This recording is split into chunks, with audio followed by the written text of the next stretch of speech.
You're listening to the Monocle Daily, first broadcast on the 31st of May, 2024 on Monocle Radio. Mexico prepares to elect a new president. South Africa has probably just about re-elected the same party. And will the United States re-elect a convicted criminal? I'm Andrew Muller. The Monocle Daily starts now.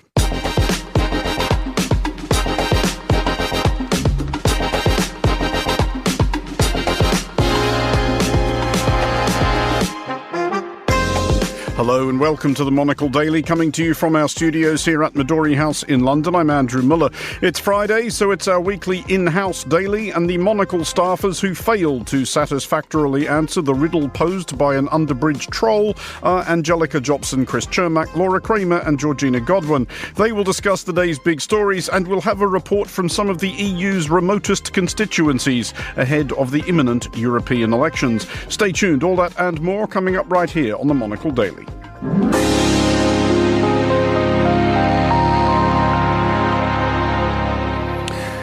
This is the Monocle Daily. I'm Andrew Muller, and we will start in Mexico, which plays its part in 2024's epic democracy fest this weekend. Voters will elect a new parliament and a new president. The incumbent, Andrés Manuel López Obrador, is stepping aside after his constitutionally mandated single six-year term.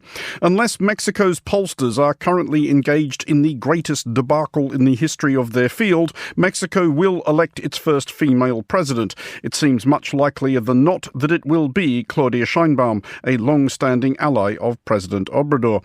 Well, I'm joined today, first of all, by Mariana Campero, Senior Associate of the Americas Program at CSIS in Washington and host of the Mexico Matters podcast, who joins us from Mexico City. Mariana, first of all, if you would first briefly introduce the woman that they assume will be elected President of Mexico this weekend.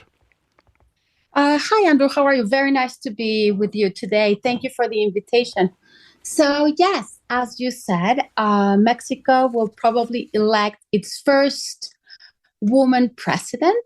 And, the irony is that we will be the first in North America, however, not the first in Latin America. As you know, Brazil, Argentina, Chile, Costa Rica, and many others have had female presidents before. We have right now two leading candidates. Both of them are women, both in their 60s. The front runner, as you said, handpicked successor of President López Obrador. And her name is Claudia Sheinbaum, who is much more technocratic than charismatic, I would say. She was born to a Jewish Hungarian middle-class family in Mexico. She's a PhD and environmental engineer, but she has ample experience in politics, mainly as the mayor of Mexico City, which, as you know, is the biggest city in the country and was a launchpad to the presidency for López Obrador. In fact, You say she's a technocrat rather than a charismatic figure, which is obviously not a description anybody ever offered of AMLO. For all the fact that they are political allies, is she nevertheless seen as something very different? No, she is not. Her political career started with López Obrador when he was mayor of Mexico City. She was his environmental minister in the city. And she has been incredibly good at doing everything in her power, never to deviate for anything he says or does. She is considered by him to be trustworthy, not only that she will maintain his policies, but that she will protect him and his family in case of a potential prosecution. She was one of the founders of the first leftist party in Mexico, and she comes from that tradition of Mexican politics who have always been resentful of the United States for being this imperialistic power and, in support of poor little Cuba. She is, as I said, nationalistic. She truly believes in the role of the state. and she wants the state to play a big role, not only in energy and minerals, but also in other parts of the economy and of society. What can you tell us about the general tone of this campaign, though? Because there was a lot of coverage, certainly around the world, during the campaign of the astonishing levels of violence, much of it directed at people who were running for down-ticket offices all over the country. Yeah, true. I mean, this is so far one of the deadliest campaigns Mexico has ever seen. The midterm campaign in 2021 had already broken that record, but right now we've already broken that record. There have been 36 candidates killed so far, which is a big number.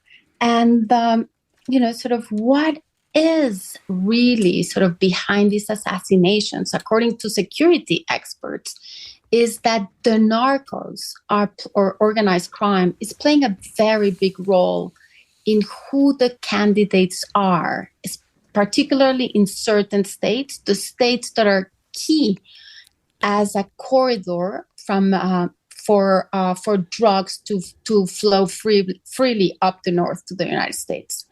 Just finally then, as we were saying, it is almost certain that there will be a female president-elect of Mexico by the start of next week. What has the coverage of that prospect been like? Is this being seen as a big moment for Mexican women?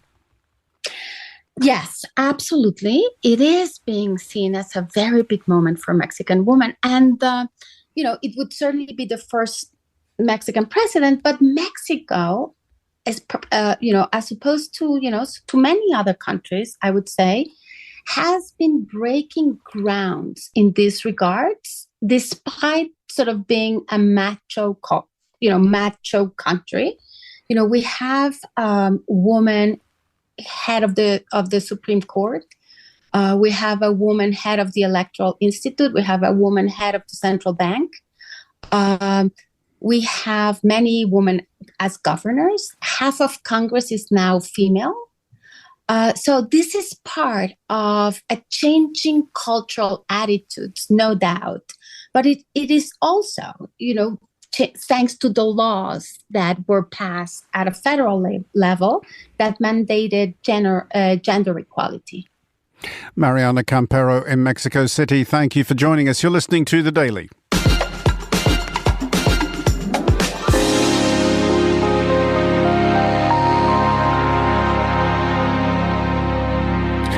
This is The Daily on Monocle Radio, in what is becoming, and indeed what will remain, an unmistakably election-themed daily. Votes are still being counted in South Africa, which voted on Wednesday.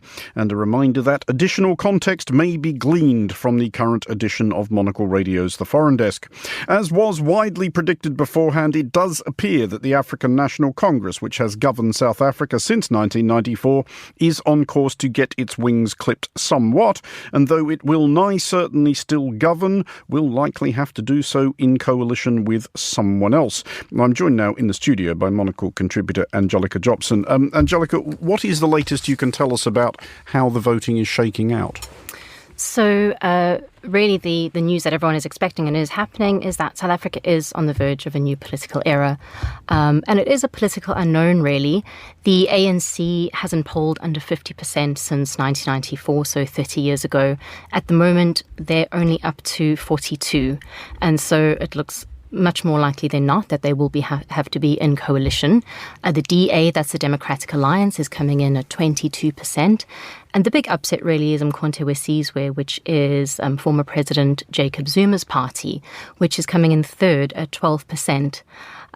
Behind them, the EFF at 9% and the IFP coming in off there. But it really is Jacob Zuma's showing today that has been quite surprising and has been a big upset for the ANC. So does the likeliest outcome look that the ANC are going to have to govern in cahoots with Zuma's new party? Zuma, of course, former president, very much former ANC president. And is that basically just going to be continuity ANC under another under another branding? They definitely will have to be governing in coalition. At the moment, it's yet to be seen who that will be with. A lot of that will come down to what happens in the provinces. And so the calculations that are being made by punters and also very much behind closed doors is, at the end of the day, who's going to win what and what parties will that force the ANC to be in coalition with. The DA came up very soon to put their arms wide open to say they are happy to have talks of a coalition. There is a possibility that it could be the MK and the ANC, but that seems very difficult to imagine because there has been this very fractious relationship between Jacob Zuma and his former party. There's been very, very fractious personal relationships between the incumbent Cyril Ramaphosa and Jacob Zuma. They are ideologically very different, but I will say the ANC is also very ideologically different to the other parties that they will have to find a way to work with and find a way to sit next to. So yes, it is one possibility, but there are other possibilities of how this could shake up, depending what happens on the provincial level and how things fall once the full results are in. Is Zuma's success, well, relative success, surprising? Because the episode of The Foreign Desk, which I shamelessly plug, does take a long look at the question of not just why is the ANC still winning elections, but why on earth is literally anybody still voting for them, given that they have run South Africa for 30 years. They have not done a tremendously good job. People are familiar with the problems, especially South Africans who may be listening, that there is rampant crime, rampant corruption, unemployment is absolutely atrocious, and they can't even keep the lights on. So if it's weird enough that people vote for the ANC, why on earth is anybody voting for Jacob Zuma, who is so intimately associated with the ANC at its worst? Well, really, I think those two things are interlinked. People are fed up. I think that's been seen by the huge number of turnout that happened on Wednesday. Think back to the historic 94 elections. There hasn't been as big a turnout as there has since then. So that, I think, really shows that people are upset. The way in which they vote really shows the lack of choice that some people feel that they have. The ANC has held on to power since 94. That also pointed to the fact that some people couldn't bring themselves to vote for another party. There wasn't another party that was viable. The ANC is the party of liberation, and the feeling was very much that is a party that people wanted to vote for. When you look at Jacob Zuma and what he's managed to pull off today, and also his party, I think you have to take them separately. It's both him as a populist leader. He speaks to people in a different way. The assessment is that the ANC has lost touch, and he really has a way of speaking to people, and particularly in KwaZulu-Natal, where he's from, and particularly in rural areas, he has that pull. Why his party has done so well, some voters have said it's new. And I think that points to the lack of choice that some voters feel like they have had in the past. He only announced his party, he only formed it in September last year, so it is really brand new. And so I think there's a mixture of him also as an anti-apartheid stalwart. You can't take that away from him. That is a credential why people are also drawn to vote for him. And I think that was also something that other parties just seem they can't compete with, really. So now you have a figure like him who has that credential, he has that populist draw, but also what he offered was something that was brand new. And no matter what that was, I think the disappointment both of the ANC and also what other parties have offered, he's come in and he's taken that space. And I think that's showing as the number on his side ticked up, he's just gone over 1 million votes, which for a brand new party is impressive. I mean, those of us who can remember coverage of those elections in 1994 do recall it as just one of the great good news stories. You had people who had been deprived of a vote for basically ever, which was most South Africans, standing in these interminable queues, quite willingly, quite cheerfully, this moment they'd waited decades for, not only to vote, but to vote to elect Nelson Mandela, of all people, to be president of a new South Africa. 30 years on, do you still detect any amount of that kind of optimism around South African elections, or is it now more of a weary, resigned trudge to the polls? I won't give away my age, but 94 elections, I remember not going allowed to play at a friend's house because while there was that jubilance, there was also that very real threat of violence. The country was coming out of a very dark time. There were a lot of violence had been seen before that moment. And I think that the country managed to transition peacefully is a very, very hopeful note on the record of the country. But I think at the same time, some unresolved issues have come up. The ANC's inability to really get it together and to be able to provide, I think, as you say, has really left people quite wary. I think in this case, when you see this huge or lines as there were in 1994. I think it's coming together, but for a different reason. I think it's coming together because people want something new. The Kenyan president, Uhuru Kenyatta, who now is the head of the AU oversight on the elections, he even noted on this renewed, I think were the words that he used, grasp of democracy, seeing these lines of people. But I think you have to understand that it is coming from a different place than it was in 1994. Angelica Jobson, thank you for joining us. You're listening to The Daily.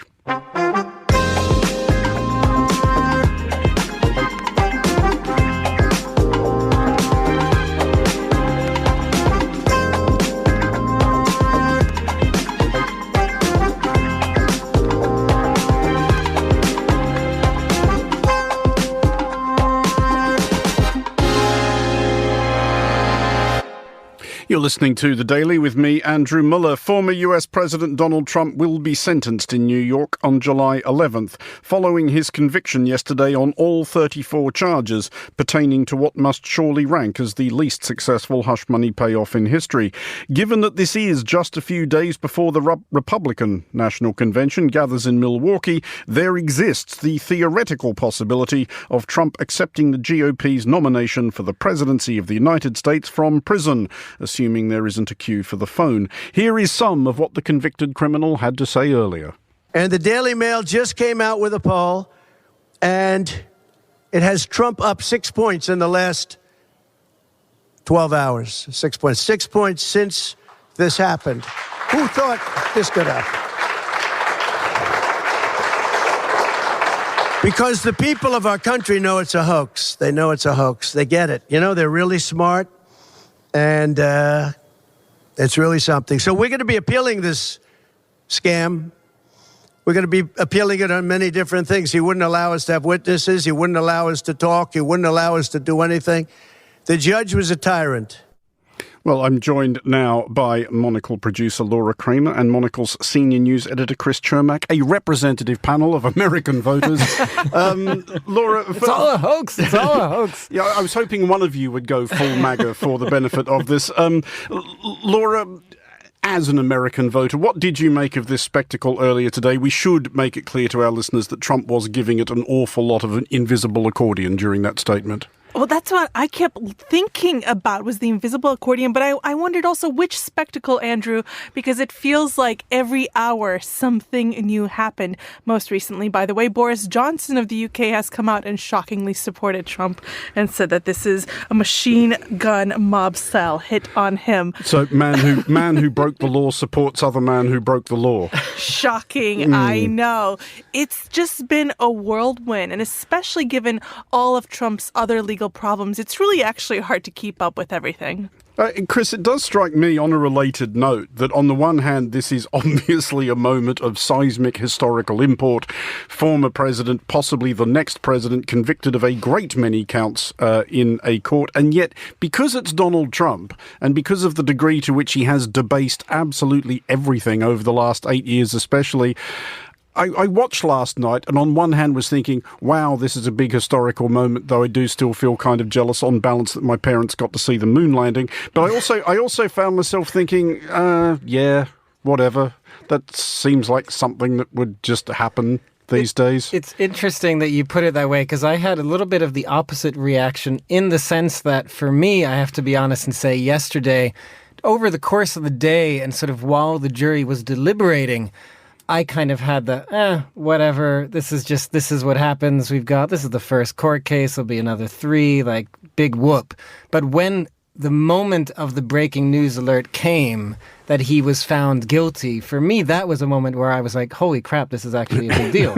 So it sort of switched me back in, and some listeners who've been following through today will realize that I then was like, I must be on the Globalist this morning. This is crazy.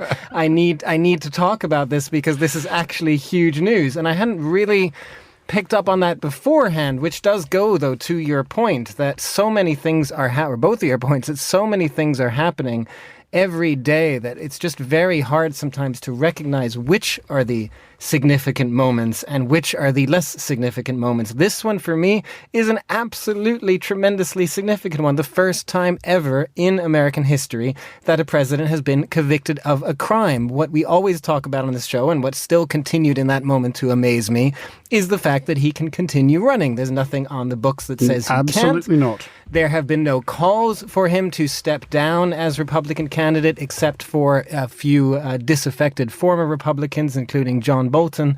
Other than that, there has been no call to say, oh, we now have a convicted felon as our nominee. He should step down. No, absolutely not. You're quite right. Senior prominent Republicans have been of one voice as saying we are going to go right ahead and nominate a convicted felon for the presidency of the United States. Laura, I did want to ask you about something Trump said. He alluded to the idea that this will just make him more popular, that this will rile up his base. You are from a part of the United States where quite a hefty percentage of people would think of themselves as Trump's base.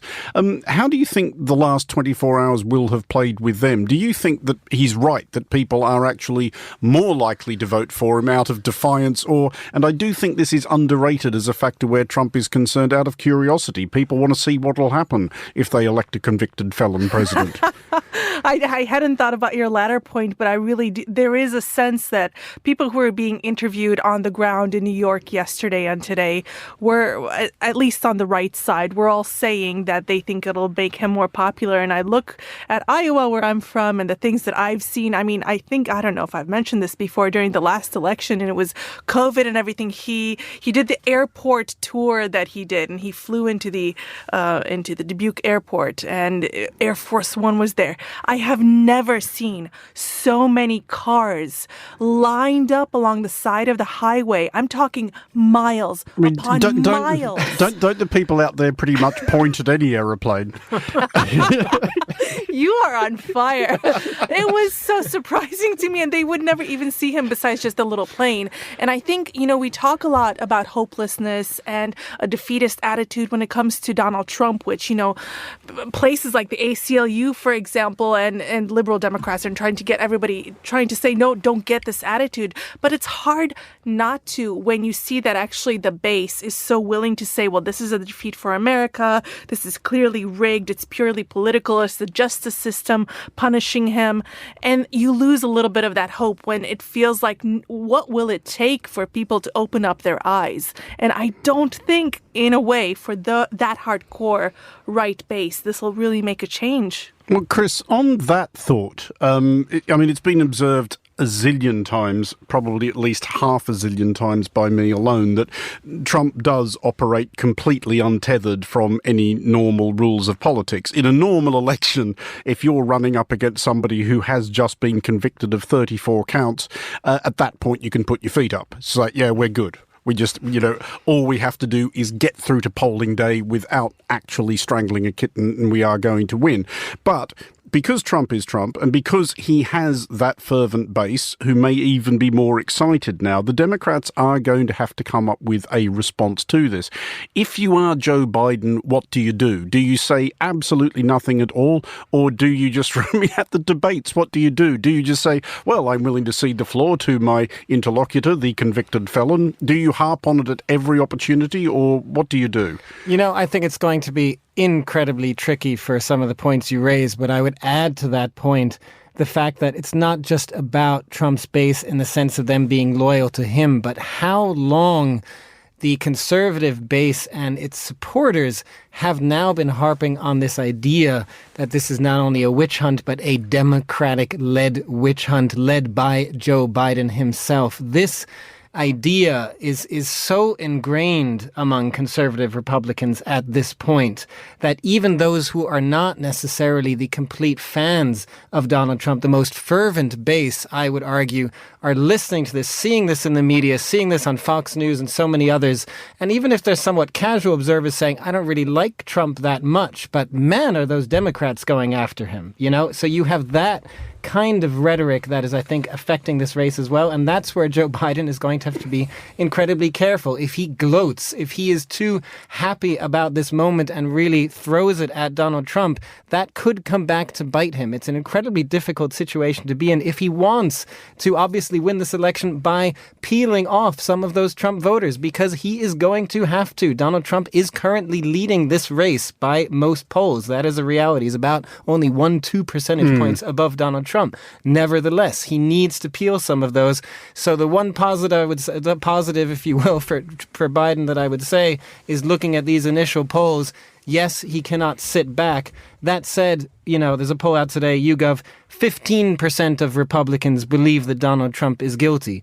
That's not much. That's 85% believe he is not guilty. Nevertheless, that is a number that could potentially swing this election.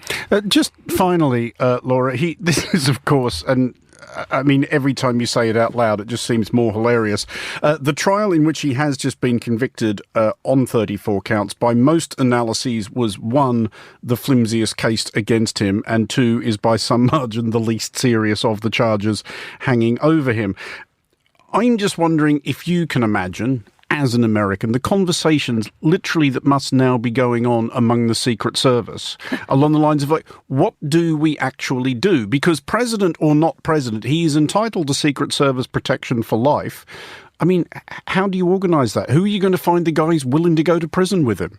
Well, it's a great question. There are so many unknowns, Andrew, about this. There is, to Chris's point about the 15% in the poll that are conflicted by what happened or think it's a negative. There is a former Republican Congressman, Adam Kinzinger, who came out and said that the reality is that the GOP is about to have a front runner or nominee who cannot vote for himself, who would immediately be discharged from the military in less than honorable conditions, and who cannot own a firearm, probably for good reason. How did we get into this place? And again, in any other normal election, you would take advantage of this moment and really try to come down on your opponent for all this. But all Joe Biden managed to do today was put out a statement on X saying that the only way to keep him out of the office is at the ballot box. This is where we are. I mean, they could at least, Chris, print up T-shirts saying something like, I don't know, send him to the big house, not the White House. I mean, they can have that one for nothing. Chris Cermak and Laura Kramer, thank you both very much for joining us. You're listening to The Daily.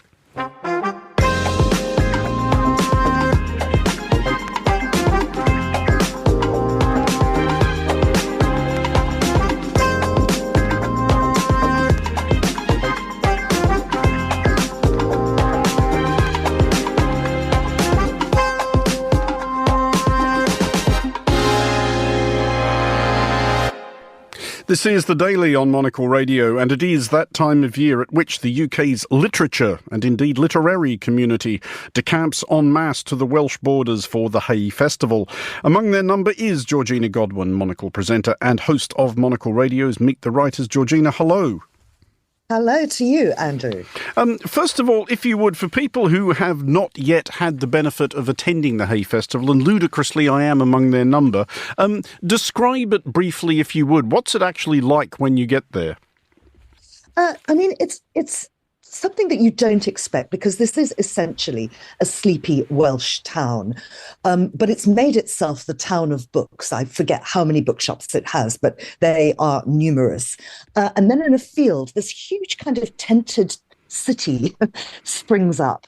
And it's stuffed full of the brightest minds in literature, in politics, in journalism. The talks are around about an hour long, and it's free to enter the site. You then buy tickets for each individual talk, and every single one of them is carefully curated. There are wonderful speakers, great interlocutors, and then the site itself has lots of, obviously, food and drink places, but also lots of wonderful artisan makers, designers, lots of things going on, lots of stuff for kids. This year, a bit of a focus on sport as well. Sebastian Coe was a guest, so was Gary Lineker. So it's really a quite an unlikely event and quite an unlikely mix of people, looking around the green room, seeing great sportsmen, but also pop stars, politicians.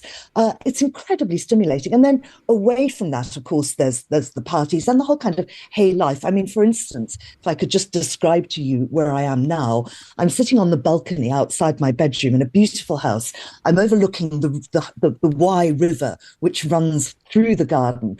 My dog currently in that very river, and I think hopes to come up and snuggle with me later. I have a glass of rosé in front of me, and as soon as I finish this, I shall be dressing to go to a party at a castle. And honestly, I can't think of anywhere I'd rather be. No, that all sounds absolutely dreadful. But as you suggest, that it does get some very, very big names. It entices them all the way out there, doubtless with the promise of rivers and parties and castles. Who are the headliners this year? Well, there are many of them, but just looking at what's happening tomorrow, one that would probably be of interest to you is Julia Gillard, who's coming, obviously the former Australian Prime Minister, who's remembered most for her misogyny speech, calling out Tony Abbott for his sexism. She's going to be speaking to Helena Kennedy, Baroness Kennedy, tomorrow, which I think will be absolutely fascinating. We've got all sorts of people like sort of actors, Julian Rintoul and so on. And just... I mean, this is its final weekend, but it shuts on Sunday. Elif Shafak, Hisham Matar, Philippe Sands, these are people that will be appearing over the weekend. Also the wonderful chefs from Honey & Co, Surit Paka and Itamar Srilovic. And it's just, as I say, so very, very diverse. And what are you personally going to be up to? Well, tomorrow, it's in fact my last session. And so I'm hosting a panel. First thing in the morning, what they're going to do is announce that Hay has partnered with a book festival in Nairobi. So there's the launch of that. And then later in the afternoon, I'll be speaking to the person behind that festival, Wanchira Kwenange, who is Kenyan, but also to Lola Shanigan, who's from Nigeria, and Velia Vidal, who's from Colombia. All of them direct festivals in their home countries. They're all authors, but it's one of those so-called South-to-South discussions where we're looking at cultural exchange and why and how it matters. And what I'm really interested in kind of uncovering here is that I feel that phrase, South-to-South, is, I don't know, a little bit too glib. I think that there's not a great deal of similarity beyond the surface between, say, Uganda and Uruguay. And I think that to think about that a little bit more. And also, as you say, it is now coming to an end for this year. And again, in your personal experience of this year's Hay, what have leapt out at you as highlights, either of things you've seen or things you've participated in? I had the most wonderful conversation with Howard Jacobson, who, of course, won the Booker Prize a few years ago for The Finkler Question. Such a wise and funny man who just... really lit up the room with he's a man who has literature running through his veins. His book just bubbles over with his love of words. I also spoke to Rose Tremaine, who wrote the book Absolutely and Forever about young love. Jacobson's book is about more mature love. And Rose's book draws very much on her own experience, a kind of unpromising beginning in the shires, the home counties of Britain, and then launches herself into the swinging 60s, all the time with her mother saying, "You will never come to anything, you won't," And then, of course, she wins the Booker too. So it's just quite, or at least is nominated for it in the year that Ishiga won for The Remains of the Day. So those were both really lovely conversations. Sadly, I haven't had enough time to see many other things, but one of them was the comedian Marcus Bridgestock, who had a thing called Cheese and Wine. And there was cheese on the stage, but the wine was supplied by the audience in the form of some complaint that they had. So he would complaint randomly and then pair it with the correct cheese, which I thought was fantastic. Georgina Godwin, thank you for joining us and enjoy the rest of the weekend. Finally, on today's Daily, Denmark is one of the smallest EU member states with an electorate of fewer than 4 million voters and just 14 seats in the current 705-seat European Parliament, elections for a slightly expanded version of which take place next week. Even smaller than Denmark itself are its former colonies, the Faroe Faroe Islands and Greenland. Monocle's Bruno Kaufmann visited these northern outposts to find out what they think of Europe. Following the Danish debates and conversations ahead of the June elections to the European Parliament, little is discussed about two territories far away, still linked with Copenhagen. With populations of each around 60,000 people in both the Faroe Islands and Greenland, of which many are eligible to vote in the EU elections, they may have little impact when the registered ballots will be counted on June 9. However, as both the Faroe Islands, an archipelago halfway between Scotland and Iceland, and Greenland, the world's biggest island, are formally outside the European Union but still part of the Danish kingdom, there are many overlapping and often conflicting interests at hand, says Ditte Brasso Sørensen, senior researcher at the Copenhagen-based think tank Europa. The Greenlandish government wished to pursue this strengthened relationship, the EU wished to pursue this strengthened relationship, and Denmark obviously support both as long as there's an alignment there. Greenland, until 1953 a Danish colony, decided 40 years later, in 1983, as the first country to leave the EU after a referendum. The Arctic country, mainly populated by the indigenous Inuit, has since then become a geopolitical and economic hotspot, in which not only the European Union, but also the US, China and Russia invest a lot of attention. For the Danish government, it is therefore important to keep both Greenland, which, when it comes to foreign policy, still is to some extent governed from Copenhagen, and the European Union aligned, or, as Ditte Brasso Sørensen underlines, becoming a bridge between Nuuk, the Greenlandic capital, and the EU headquarters in Brussels. Should there be disalignment in the EU-Greenlandic relations, as you say, obviously because Greenland is a former colony and still part of the Danish kingdom, and Denmark has sort of a loyalty commitment to Greenland to also promote Greenlandic interests. While Greenland is mainly a huge country by size, with more than 2 million square kilometers, 5 times the area of France, the other former Danish colony in the Arctic, the Faroe Islands, are mainly a marine power, with one of the biggest fishing stocks worldwide. That makes relations with the European Union much more difficult, says Faroe Island Foreign Minister and Deputy Prime Minister Høgni Højdahl, talking to Monocle in Tórshavn, the capital of the Faroe Islands.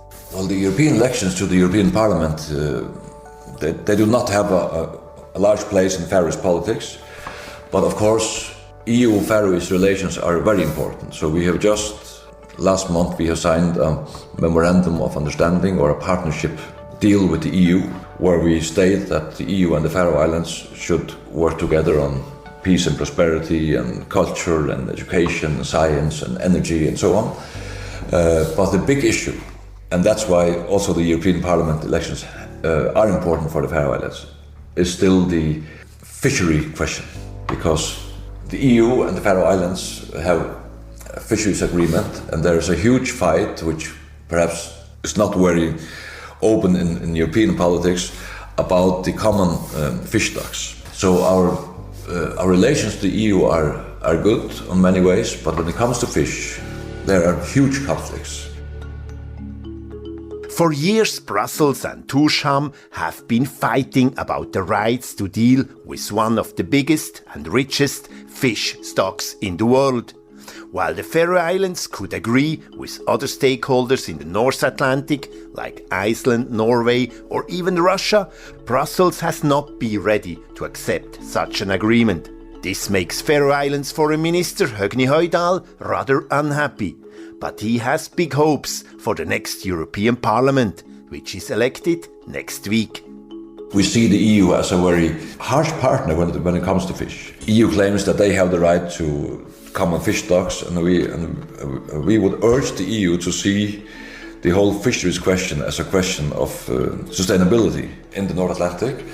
So our hope is that also the upcoming European Parliament elections, that issues like how should EU be a partner in the issues of the North Atlantic, the Faroe Islands, the Greenlands, the Icelands, on how we can manage our huge natural living resources. No other country in the world exports as much seafood products per capita as the Faroe Islands, almost 15 tons every year. But much of those products are sent out from the Faroe Islands as raw products and not as processed ones. That should be fixed within the existing free trade agreement between the EU and the Faroe Islands, proposes Højdahl. We also have a trade agreement with the EU. It basically says that EU can export everything to the Faroe Islands. We have no limits, but we cannot export our fish to the EU because of this fishery question. But Denmark, as a former colonial power with quite some bad conscience about these territories and its peoples in the North Atlantic, is very reluctant in interfering on issues which formally are part of the powers devolved to the two autonomous and self-ruling Arctic countries. Such conversations on independence are, however, very present in both the Faroe Islands and Greenland. In both countries, procedures to draft and establish formal constitutions are underway. But one argument often heard by people in the Faroe Islands and Greenland why they still want to be part of the Danish kingdom is that they, while their countries are not members of the EU, still also held European Union citizenship rights, allowing them to freely move and work across the bloc. So in this election you will have Faroes and Greenlandic voters taking part in the Danish part of the European vote. For Monocle in Tórshavn, in the Faroe Islands, I'm Bruno Kaufmann. Thank you, Bruno. And that is all for this edition of the Monocle Daily. Thanks to our panellists today, Mariana Campero, Angelica Jobson, Chris Chermak, Laura Kramer and Georgina Godwin. The show was produced by Chris Chermak and researched by Gunnar Grunlid. Our sound engineer was Tamsin Howard. I'm Andrew Muller here in London. The Daily is back at the same time on Monday. Thanks for listening and have a great weekend.